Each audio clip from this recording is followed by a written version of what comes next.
Hello guys, എല്ലാവർക്കും സുഖല്ലേ? പുതിയൊരു വ്ളോഗിലേക്ക് സ്വാഗതം. ഇന്ന് നമുക്ക് രാവിലെ തന്നെ കുറച്ച് എരുന്ത് കിട്ടിയിട്ടോ. അപ്പോൾ അതുകൊണ്ട് ഇന്ന് എരുന്ത് വെച്ചുള്ള കറിയാണ് ഉച്ചയ്ക്ക്. എരുന്ത് വറുത്തരച്ച കറി. അപ്പോൾ നമുക്ക് നേരെ വീഡിയോയിലേക്ക് പോയാലോ. ആദ്യം തന്നെ എരുന്തിലെ ചളിയൊക്കെ പോക്കണം. കുറേ ആവശ്യമില്ലാത്ത ഷെല്ലും കാര്യങ്ങളൊക്കെ ഉണ്ടാവും. അപ്പോൾ അതൊക്കെ പോക്കുക. എന്നിട്ട് നല്ലതുപോലെ കഴുകിയെടുക്കുക കേട്ടോ. തേങ്ങ വറുത്തരച്ചതുകൊണ്ട് തന്നെ ആദ്യം ഞാൻ തേങ്ങ വറുത്ത് വെക്കാൻ പോവാണേ. അതിലേക്ക് ഒരു മുറി തേങ്ങ, കുറച്ച് കൊച്ചുള്ളി, പിന്നെ പെരിഞ്ചീരകം ഇട്ട് നല്ലതുപോലെ വറുത്തെടുക്കുകയാണ് കേട്ടോ.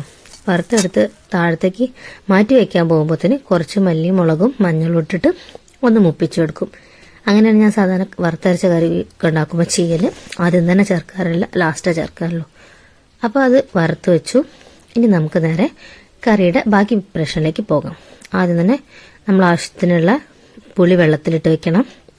പിന്നെ 2 തക്കാളി എടുത്തു, 2 മുളകും എടുത്തു, പിന്നെ ചെറിയൊരു കഷ്ണം ഇഞ്ചിയും. പിന്നെ ഈ പച്ചമുളകൊക്കെ നിങ്ങൾക്ക് എരിവ് ഇഷ്ടമുണ്ടെങ്കിൽ കൂട്ടാട്ടോ.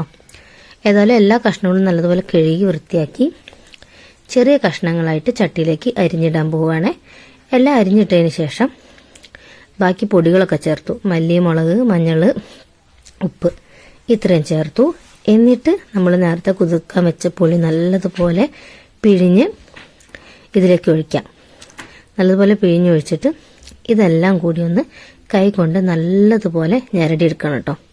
നല്ലതുപോലെ ഞെരടിയെടുക്കുക. ഇത് കറിക്ക് പ്രത്യേക തന്നെ ഒരു ടേസ്റ്റ് കൊടുക്കും. മീൻകറിയൊക്കെ വെക്കുമ്പോൾ അങ്ങനെ ആദ്യം തന്നെ ഈ മസാല ഇങ്ങനെ വെക്കുന്നതാണെങ്കിൽ നല്ലതുപോലെ നല്ല കൈ വെച്ചൊന്ന് ഞെരടിയെടുത്തുകൊണ്ട് അപ്പോൾ കറിക്ക് കുറച്ചുകൂടി നല്ല ടേസ്റ്റ് ഉണ്ടായിരിക്കും. അങ്ങനെ അതുപോലെ തന്നെ നല്ലതുപോലെ ഞെരടിയെടുത്തു. എന്നിട്ട് നേരെ അടുപ്പത്തേക്ക് വെക്കുക. അടുപ്പത്തേക്ക് വെക്കുമ്പോൾ ഞാനൊരു കപ്പ് എക്സ്ട്രാ വെള്ളം കൂടി വെച്ചിട്ടുണ്ട് കേട്ടോ. വെള്ളം കൂടി ചേർത്തിട്ട് നല്ലതുപോലെ ഇളക്കിയിട്ടാണ് ഈ കറി അടുപ്പത്തേക്ക് വെച്ചത്. ഇനി അത് നല്ലതുപോലെ ഒന്ന് തിളച്ച് വരട്ടെ. എന്നിട്ട് നമുക്ക് ബാക്കി കാര്യങ്ങൾ ചെയ്യാം. ഇപ്പം ഇങ്ങനെ വറുത്തരച്ച് വെക്കുന്നതല്ലാതെ നിങ്ങളുടെ നാട്ടിൻപുറത്തൊക്കെ വേറെ ഏതെങ്കിലും സ്പെഷ്യൽ ഐറ്റംസ് എന്തുകൊണ്ട് ഉണ്ടാക്കുന്നുണ്ടെന്നുണ്ടെങ്കിൽ അതിൻ്റെ റെസിപ്പി എനിക്ക് ഷെയർ ചെയ്യുന്നുണ്ട് കേട്ടോ. കമൻറ്റ് ചെയ്യുന്നുണ്ട്. ഞാൻ അതൊക്കെ ഒന്ന് ഉണ്ടാക്കി നോക്കാം. എനിക്ക് അങ്ങനത്തെ വ്യത്യസ്ത രുചികൾ ട്രൈ ചെയ്ത് നോക്കുക എന്ന് പറഞ്ഞാൽ എപ്പോഴും ഇഷ്ടമുള്ളൊരു കാര്യമാണ്. ഈ എരുന്ത് തന്നെ കഞ്ഞിവെള്ളത്തിൽ താളിക്കുന്ന രീതിൻ്റെ ഈ മലപ്പുറം ഭാഗത്തൊക്കെ എനിക്കതൊന്ന് ചെയ്ത് നോക്കണം നല്ല ആഗ്രഹമുണ്ട്. ഏതായാലും ഞാൻ അതിൻ്റെ വീഡിയോ അടുത്ത എരുന്ന് കിട്ടുന്ന സമയത്ത് ഉറപ്പായിട്ട് ചെയ്യും. അപ്പം നിങ്ങളെല്ലാവരും കാണുന്നുണ്ട് കേട്ടോ. നിങ്ങളുടെ നാട്ടിൽ അങ്ങനെ എന്തെങ്കിലും ഉണ്ടെന്നുണ്ടെങ്കിൽ, വെറൈറ്റി ആയിട്ട് എന്തെങ്കിലും ഉണ്ടെന്നുണ്ടെങ്കിൽ ഉറപ്പായിട്ട് കമൻറ്റ് ചെയ്യണേ. നമുക്ക് ചെയ്ത് നോക്കാം. എല്ലാവർക്കും ഒന്ന് കാണട്ടെ. ഓക്കെ, നമുക്ക് അടുപ്പം തുറന്നു നോക്കാം. ഇതാ നല്ലതുപോലെ തിളച്ചിട്ടുണ്ട് കേട്ടോ.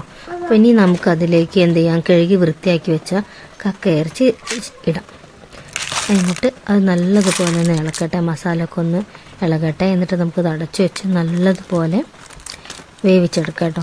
വേവിച്ച് എടുക്കുമ്പോഴത്തേന് നമുക്കെന്താ പറയുക, നമ്മൾ വറുത്ത് വെച്ച തേങ്ങ അരച്ചെടുക്കണം.